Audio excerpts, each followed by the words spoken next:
Slug Jalaun के विनोद कुमार ने UP PSC में पाई 24वीं रैंक, बने डिप्टी कलेक्टर। पिता कॉलेज में थे। उरई जालौन तहसील क्षेत्र के ग्राम उदोतपुरा के बेटे ने यूपीएससी की परीक्षा में 24वीं रैंक की परीक्षा पास कर नगर तथा क्षेत्र का गौरव बढ़ाया। इनके पिता चतुर्थ श्रेणी के कर्मचारी थे, जिन्होंने अपने बच्चों की अच्छे संस्कार देकर शिक्षा दिलाई। इनकी प्राथमिक शिक्षा गाँव में हुई। इसके बाद उरई के एसआर इंटर कॉलेज में हाई स्कूल की पढ़ाई पूरी कर उरई में ही पॉलिटेक्निक की परीक्षा पास की।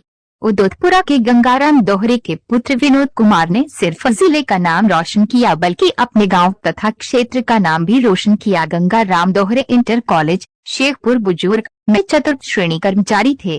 पिता ने लगन, मेहनत, ईमानदारी और सेवा भाव के दम पर न केवल अपने 5 बच्चों की अच्छी परवरिश की, अपितु उन्हें उच्च शिक्षा और बेहतर संस्कार देकर उच्च पदों तक पहुंचाने का भी कार्य किया। इनकी 3 पुत्रियों में 2 पुत्रियां शिक्षा विभाग में अध्यापिका हैं, जबकि तीसरी पुत्री को ससुराल वालों ने सेवा में भेजने में रुचि नहीं ली, जिनके पति पीएससी में उच्च पद पर आसीन है। 3 पुत्रियों के बाद 2 पुत्रों में छोटा पुत्र मनोज कुमार भारत की सबसे प्रतिष्ठित परीक्षा IIT क्वालिफाई करके एक प्रतिष्ठित कंपनी में सॉफ्टवेयर इंजीनियर हैं। पिता की चौथी संतान विनोद कुमार ने अपनी प्रारंभिक शिक्षा प्राइमरी स्कूल से प्रारंभ की तथा सरकारी विद्यालयों से ही हाई स्कूल, पॉलिटेक्निक, BTech की डिग्री पूर्ण की। अपनी शिक्षा पूर्ण कर विनोद कुमार प्राइवेट सेक्टर में कैरियर बनाने की सोची, किंतु वहां के भेदभावपूर्ण, प्रेशरयुक्त तथा पूर्ण तकनीकी माहौल में इनका मन नहीं लगा और वे लोक सेवक बनकर अपने कुल और समाज का नाम रोशन करने का सपना लेकर दिल्ली पहुंच गए। वहां इन्होंने कई वर्षों तक अथक परिश्रम किया, कोचिंग ली, मॉक टेस्ट दिया, किंतु सफलता अभी कोसों दूर थी। इसी बीच पिता का रिटायरमेंट भी हो गया और इनके ऊपर आर्थिक संकट के कारण तैयारी जारी रख पाना मुश्किल होने लगा, किंतु फिर भी इन्होंने हार नहीं मानी और पार्ट टाइम में न्यूज एडिटर का कार्य करके अपनी पढ़ाई जारी रखी। लेकिन जॉब के कारण तैयारी में बाधा आने लगी, इसलिए इन्होंने अपना जॉब छोड़ दिया। फिर भी आर्थिक समस्या का कोई तो हल इन्हें चाहिए था। अब इन्होंने ऑनलाइन कोचिंग संस्थानों के बच्चों की टेस्ट की कॉपियां चेक करके अपनी आर्थिक समस्या का सहज समाधान ढूंढ लिया। सर्वप्रथम 2020 इनकी मेहनत के परिणाम आने शुरू हुए और पहली बार इन्होंने प्री और मेंस की परीक्षा क्वालिफाई करके साक्षात्कार दिया, किंतु सफलता हाथ नहीं लगी। 2021 में भी है ये साक्षात्कार तक पहुंचे, किंतु अभी सफलता हाथों से फिसल गई। 2022 में भी है, तीसरी बार साक्षात्कार तक पहुंचे, किंतु फाइनल सिलेक्शन नहीं हुआ। इतनी असफलताओं के बाद कोई भी अपने पद से विचलित हो सकता था, किंतु उन्होंने अपने हौसले और जज्बे को कायम रखा गया तथा चौथी बार पूरे मनोबल और ऊर्जा के साथ साक्षात्कार तक का सफर सफलतापूर्वक पूर्ण किया। इनकी लगन, मेहनत, विनम्रता, संघर्ष और जज्बे को देखकर परमात्मा को भी अपना फैसला बदलना पड़ा और जहां विनोद कुमार अब की बार किसी भी पद से संतुष्ट हो सकते थे, वहीं उन्हें डिप्टी कलेक्टर का बहुत जी माता जी, क्या नाम है आपका? ब्रह्मा देवी। अच्छा, आज कैसा लग रहा है आपके बेटे? बहुत बढ़िया लग रहा है, अच्छा लग रहा है कि मेरे दोनों बेटे सक्सेस हैं। अच्छा, आज बेटे का चयन डिप्टी कलेक्टर के रूप में हुआ है। हाँ। तो अब क्या, और अपने जो नाती हैं उनको भी क्या आगे बढ़ाएंगे इसमें? हाँ, बढ़ाएंगे। ठीक। जी भैया, क्या नाम है आपका? मेरा नाम विनोद कुमार है। अच्छा विनोद जी, आपकी शिक्षा कहाँ से हुई है, कहाँ से आपने शिक्षा ग्रहण की थी? सबसे पहले मैंने जो प्राथमिक विद्यालय उदोतपुरा है, जहाँ से मैंने प्राइमरी की जो स्कूलिंग है उसको पूरा किया है। इसके बाद मैं कुछ समय तक उरई में रहा हूँ।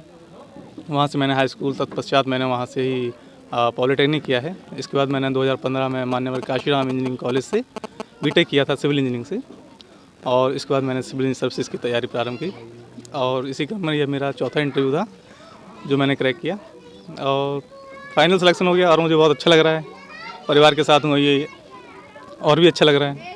अच्छा, प्रेरणा कहाँ से मिली सिविल सर्विस के लिए? किसने प्रेरणा दी? ये जब मैं इंजीनियरिंग कॉलेज में था उस समय मैंने इसके लिए सोचा था कि मुझे ये करना चाहिए, इसमें सोसाइटी के लिए आप कुछ कर सकते हैं और इसके अलावा इंजीनियरिंग की जॉब की जा सकती थी, उसमें पैसे थे, बट मुझे लगा कि कुछ सोसाइटी के लिए बेहतर कर दो, क्योंकि कई सारे लोग हैं जो आपको देख रहे हैं कि आप कुछ करें तो हम थोड़ा सा कदम आगे उठाएं, तो मैंने सोचा कुछ करें। अच्छा, एक छोटे से गांव से आप निकले हैं, कितनी कठिनाइयों का सामना करना?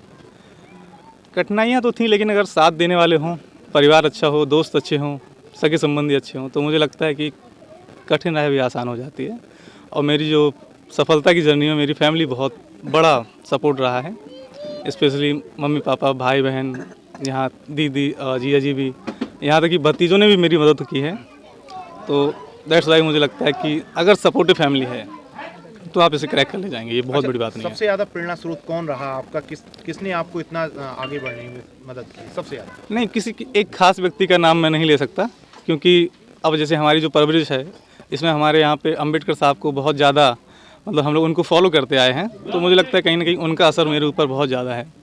इस चीज़ को मैं आगे बढ़ाना चाहता था और मुझे लगता है कि जो सोसाइटी में उनका योगदान है, कहीं थोड़ा बहुत अंश या धूल का एक कण के बराबर ही मैं अगर कर दूं तो मुझे लगता है कि मेरा जीवन सफल हो जाएगा इससे। आपने ताली बजाओ चौथे अटेम्प्ट में आपने चौथे अटेम्प्ट में किया है आपने। 3 अटेम्प्ट भी आप 2 बार शायद साक्षातकार दे हाँ, चुके थे। तीसरा नहीं, मेरा चौथा साक्षात्कार है। चौथा। तो 3 साक्षात्कार में कहाँ चूक रही और चौथे में कैसे आपने? जहाँ तक मुझे लगता है कि ये मामला परीक्षा की तकनीक से संबंधित है। आप ऐसे नहीं कह सकते कि आप किसी को भी ऐसे समझा नहीं सकते उसे। अब जैसे कि यहाँ पे मेंस का एग्ज़ाम होता है, तो अगर आपके उसमें नंबर अच्छे हैं तो फिर आप इंटरव्यू का ये मान के चलिए कि रोल तो है लेकिन थोड़ा कम है। तो मुझे लगता है ऐसा मेरे नंबर्स जो मेंस एग्ज़ाम का है बहुत अच्छे रहे हैं, यही वजह कि मेरी आज 24th रैंक आई है। तो मुझे लगता है मेरे मेंस के नंबर बहुत अच्छे रहे होंगे। अच्छा, क्या साक्षात्कार में कौन से ऐसे सवाल थे जो आप थोड़ा नर्वस हुए?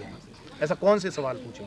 एक जो सवाल था कि जो सबसे लास्ट में मुझसे उन्होंने पूछा था जाते समय कि ये आपका आखिरी क्वेश्चन है, आप मुझे ये बताएं कि आज आपकी जितनी उम्र है तो आप मुझे बताएं कि अगले साल आपकी उम्र बढ़ेगी या घटेगी। तो मुझे थोड़ी देर के लिए लगा कि ये क्या पूछ लिया, बट मैंने थोड़ा बैलेंस किया और मैंने बता दिया कि सर इसे हम दोनों नज़रियों से देख सकते हैं। अगर हम अपनी पूरी उम्र को देखें तो यह घटेगी, लेकिन अगर हम आज की तारीख से इसकी तुलना करें तो यह बढ़ेगी। और इससे वो खुश हुए और मुझे बेस्ट ऑफ लक बोल के जाने के लिए कह दिया। अच्छा, अब इसके बाद क्या आप यूपीएससी की भी तैयारी में रहेंगे, क्योंकि आपका यूपीपीसीएस में हुआ है, तो यूपीएससी क्योंकि आप डिप्टी कलेक्टर के रूप में चयनित हुए हैं जी, तो आगे आप क्या और तैयारी करेंगे? मैं चाहता तो हूँ कि एक या 2 बार और अटैम्प्ट दूँ यूपीएससी के, जो कि मेरे पास अभी हैं, तो मैं फिर से कोशिश ज़रूर करूँगा उसके लिए। बट यहाँ पे मैं सेटिस्फाई हूँ, ये भी अच्छा है।